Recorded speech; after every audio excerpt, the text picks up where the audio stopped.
Hindi pa ako nagsusuklay. For today's video ay pupunta kami sa Sovereign Hills. Sasama ko kayo. 1 hour away siya. Saan kami nakatira. And dahil mahaba pa naman yung biyahe, saka na ako mag-aayos. Dala akong baon. Tapos coffee. May dala din kaming sandwich na baon doon para pagdating namin doon may kakainan kami. Alam nyo, kapag umaalis kami ni Joseph, lagi kami may baon para tipid. Lotion ko na dito, hindi pa ako tapos suklay. Dito ko nagagawin lahat yan sa sasakyan.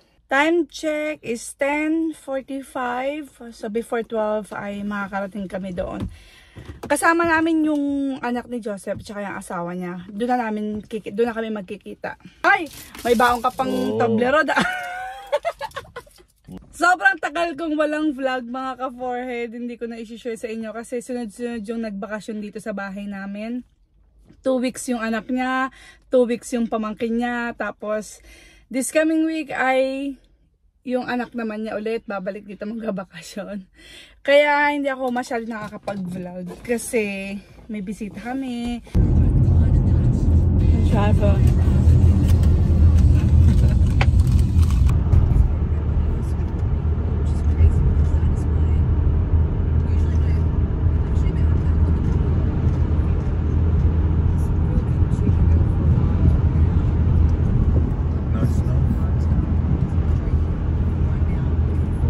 Yan mga ka-forehead, inulan kami.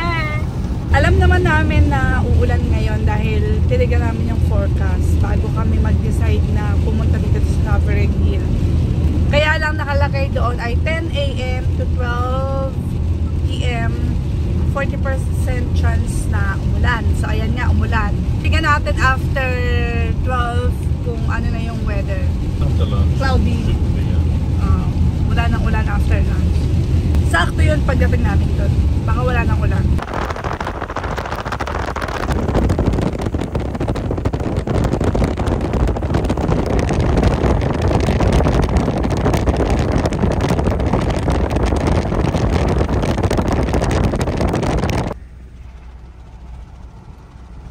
Hi mga ka-forehead, nakarating na kami dito. Nakapag-park na kami. Inaantay namin yung anak ni Joseph. Ang lamig pala mga ka-forehead. Umulan kasi. 9 degree. Hindi ako nakapagdala ng proper jacket. Pero pwede na siguro to.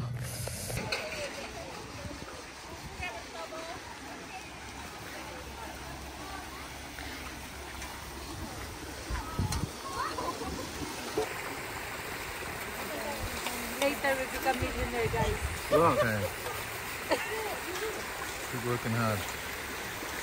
How to know?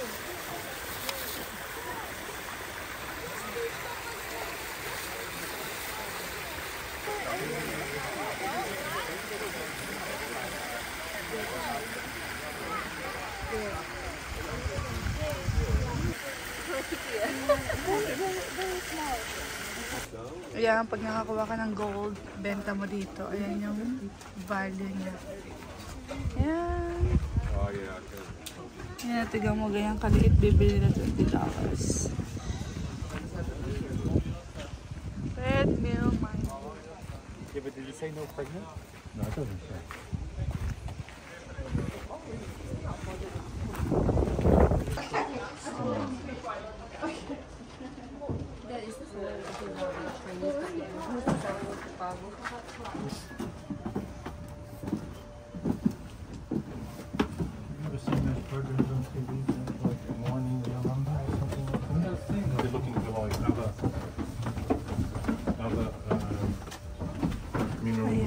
Ayan, may dilim na.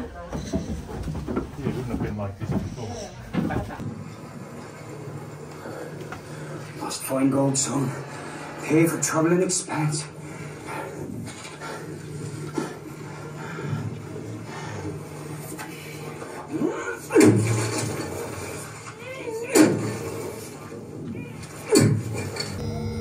This is the nugget found by Richard Jeffrey on the evening of Wednesday, the 9th of June, 1858. He was one of the mine's 22 Cornish owners.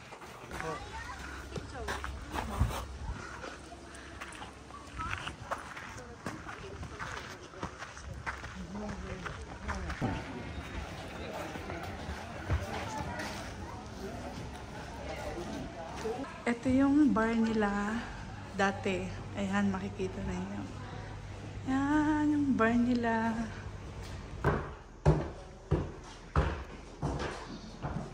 Nandito kami sa lumang hotel.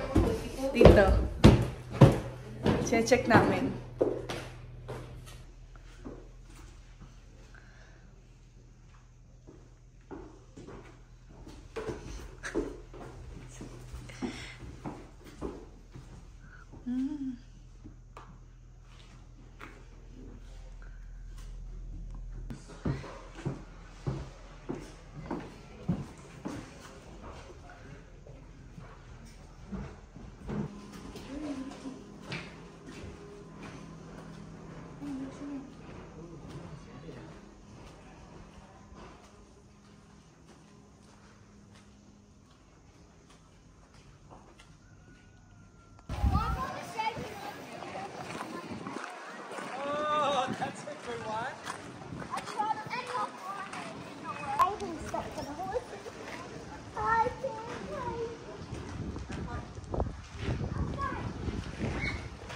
In 1851, this is their church before. Ayan.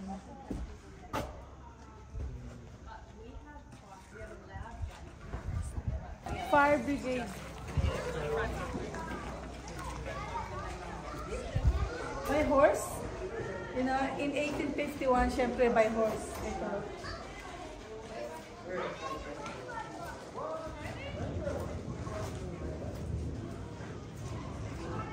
You can see some of the equipment that they use. The uniform of fireman. Ah, may ano pa oh. Cards.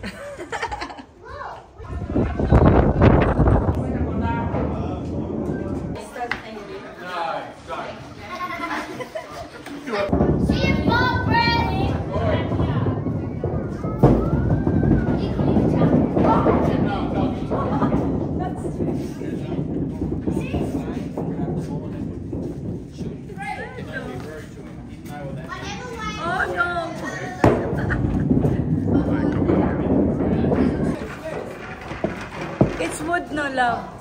It's made of wood. Ang galing. I'm the person who gets involved now. No, can I leave it at that way?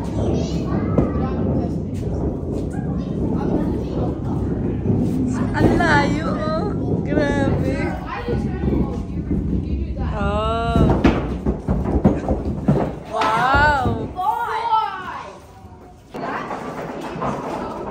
Empire Bowling Saloon. 9-pin bowling.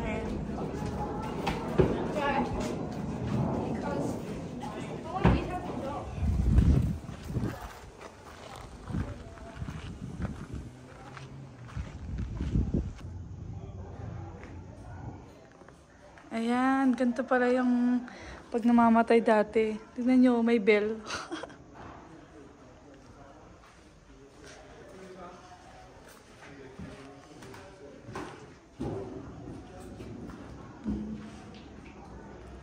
Ito yung susuot ng mga patay. Their national school before. Tignan natin kung ano meron dito. Ganito pala yung school before.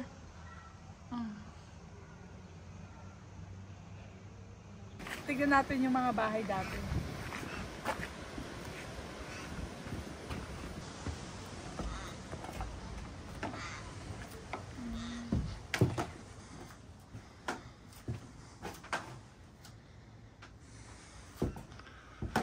Bedroom before. Ah, tignan mo yung baby crib, oh. Baby crib. Oh. May ihi pa. Kitchen before.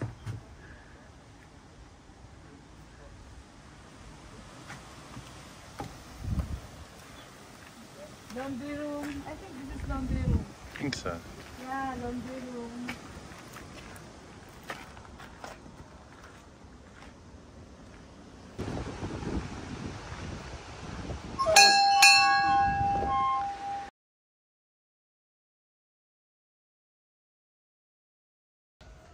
Ito yung dati nilang post office.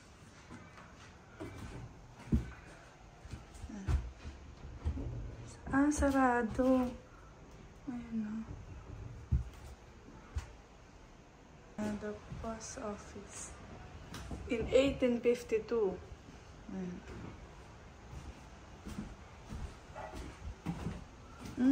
May kwarto. May kwarto. Post office, may kwarto.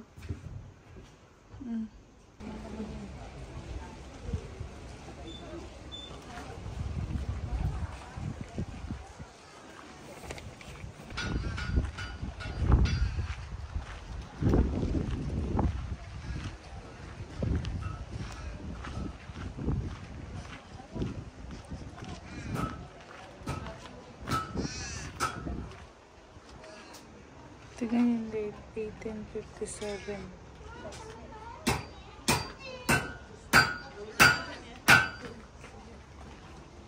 Afternoon, Mom. Hi! How is it? I'm good. How are you today? Very, very warm. Hi mga ka-forehead! So, tapos na kami dito. Time check is 5:10. Ang Sovereign Hill ay open from 10 a.m. to 5 p.m. Nag-enjoy kami. Meron kaming isang hindi napuntahan, yung mine touring, kasi panibagong entrance fee siya. Ang entrance fee dito sa adult ay $49. Sa kids, I think 29 something. Hindi ko alam. Pero si Joseph ay nag-book online kahapon. Kaya, nung dumating kami dito, hindi na kami bumili ng ticket. Nag-enjoy ako. Sobrang ganda.